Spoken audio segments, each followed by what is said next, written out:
An angel speaks. A human listens and responds. Maybe we should all learn to listen more carefully to these messengers of God. But what about those other messages? Those sudden inclinations to do something bad? We can't escape the truth. The presence of evil seems to be alive and well across the face of the earth. Just where are the good angels in all of this? People wonder if there are indeed angels who are here protecting us. Why then do we have such things as children who starve to death and events like the Holocaust? How could these things happen when angels are supposed to protect us and to watch over us? I'd like to remind us of something very simple, and that is that this is an evil that human beings inflict upon one another. So I guess when we ask that kind of a question, what we're doing in a sense is we're making a judgment about God. You know, what kind of a God would permit this kind of thing to happen? And in this case, you're asking also the question about angels. How could angels permit this to be? And yet, I wonder if in the long run, we ourselves as humans will not also have to face that same judgment. How could we as human beings let these kinds of things be happening in our world? What if nothing bad ever happened? What if everything was perfect? There was never any bad people, no negativity. Everybody had just enough money, no crimes happened. Everything would be handed to you, you wouldn't learn anything. Nobody would learn anything. You wouldn't have to work for anything. And I believe that that's why we're here, is just, it's simply a stopping point for a school, if you will. And sometimes bad things have to happen, but something good will come out of that. We are here to love one another and to learn the ways of peace.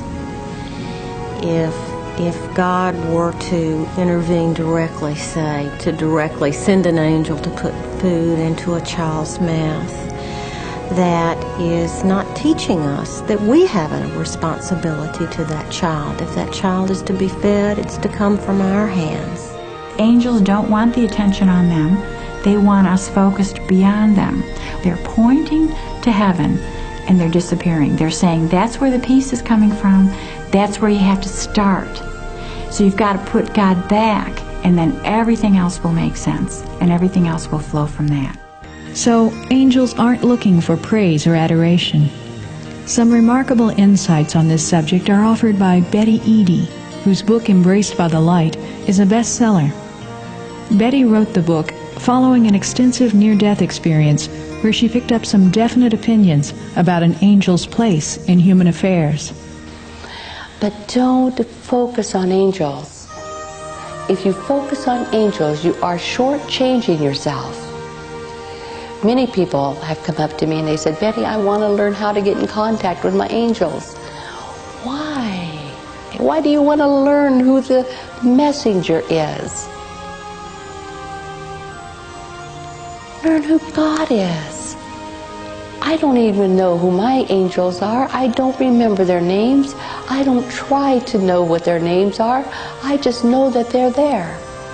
I want my relationship to be pure. And anything that you put between you and God will put a distance, a space. Don't put angels there. So again, angels seem to be God's messengers, a link offered between heaven and earth, as they've always been. As in the great stories of the past, many believe that angels continue to play an important role in our world's unfolding. Chances are that there are members of your immediate family circle who have had these experiences, friends, undoubtedly people at the workplace, if you have an office of any size at all. But they're out there, you just don't know it, because people are reluctant to tell these stories out in public for fear of ridicule. Now we're opening up to an era where potentially we won't have to depend on the belief-disbelief thing anymore, that now that we can talk openly about our spiritual experiences, it helped me a great deal to talk to other people and share with them what had happened to us, and they would say, you know, it's all right. You know, we've had a similar experience. You're not crazy. I can remember how I felt when I first began to seriously entertain the idea that a spiritual realm exists. Because I had been an agnostic. I thought the physical was all there was. I thought the universe was just a big, cold, dead, random machine that came into being by accident. We're just little cogs, and it doesn't make any difference what happens, what we do. You know, we're here for a few brief moments on the stage, and then we make our exit into oblivion. And suddenly I began coming across circumstantial evidence, not scientific proof, but circumstantial evidence that that was not the case. That we live in a universe of purpose, a universe of intelligence, and a universe that appears to have been planned by an unseen hand. This is more than just a subject to dwell on and pass on. Because if this is true, if angels really do exist and a spiritual realm exists and we have a purpose and a plan, that says something to us. Faith. That all sums it up. Without that, you can't get anywhere. Being able to yield myself to the governing of God is the empowerment that an angelic presence gives to me.